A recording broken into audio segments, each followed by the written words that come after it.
ఇప్పుడు వాడి గురించి ఇక్కడ ఇంత సమస్య దేనికి పడగొడటానికి వాడేం చేయడు. చంద్రబాబు అనే నా కొడుకు ఖచ్చితంగా ఏం చేయడు, చేయలేడు. వాడి కొడుకు అసలు వాడు పెద్ద దొంగ నా కొడుకు. రెడ్ బుక్ అని పట్టుకొని అందరినీ అధికారంలో ఉండి నిజాయితీ పడిన లోపల దిగిస్తున్నాడు. అధికారాన్ని అడ్డం పెట్టుకొని ఇప్పుడు వాళ్ళిద్దరిలో మంచోళ్ళు ఎవరు లేరు. దాని గురించి సమస్య లేదు. ఈ నా కొడుకు ఉండడు. పవన్ కళ్యాణ్ గతంలో మంచి చేస్తాను గెలిపి అన్నాడు. పవన్ కళ్యాణ్ వాడు బొక్క పకీరు డబ్బుల్లాగా వాడి డబ్బులన్నీ ముగ్గురు పిల్లలకి పెట్టి ముగ్గురు పిల్లలకి వాడి డబ్బులన్నీ ఆస్తులు రాసిచ్చి వాడి డబ్బుల్లాగా మొన్న అన్న దగ్గర 5 కోట్లు అడుక్కొని 20 సీట్లు సంపాదించాడు. వాడేం చేస్తాడు? అసలు పవన్ కళ్యాణ్ వల్ల ఏం కాదు.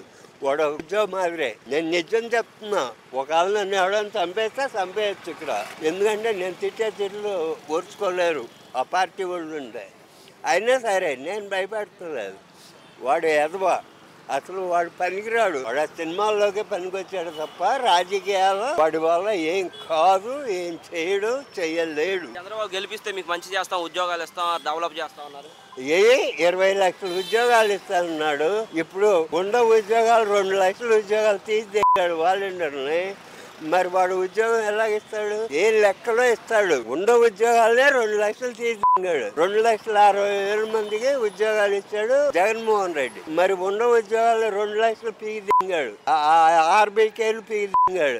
20,000 రైతులు చేస్తూ పీకిదింగాడు. వాడు చంద్రబాబు నాయుడు అనే నా కొడుకు పెద్ద దొంగ నా కొడుకు. అసలు వాడిని ఎప్పుడు జైలు ప్రజలు ఏ విధంగా నమ్మి గెలిపించారంటారు?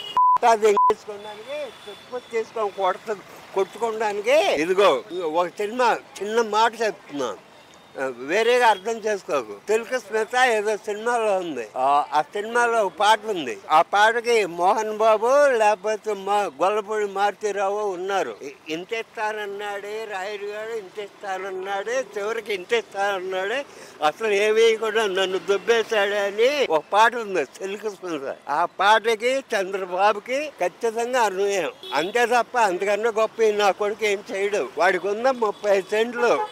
వాడు ఊరెళ్ళా, వాడు ఇల్లు వెళ్ళా, వాడి తమ్ముడు మంచంలో పడుకొని ఉంటే పలకరించా. ఆ ఊర్లో నేను రిసీవ్ చేశా. ఆ ఊర్లో వాడు ఎవడో వాడి గురించి మంచిగా చెప్పలే. ఏమయ్యా వాళ్ళ కూడా మాకు తెలియదు. వాడి తమ్ముడిని అడిగితే కళ్ళమ్మ నీళ్లు పెట్టుకొని ఏం లేదు బాబాయ్, చంద్రబాబు తమ్ముడు చచ్చిపోయాడుగా, ఇంకేడుండా చంద్రబాబు తమ్ముడు. ఇది జరిగి 5 ఏళ్ళు అయింది.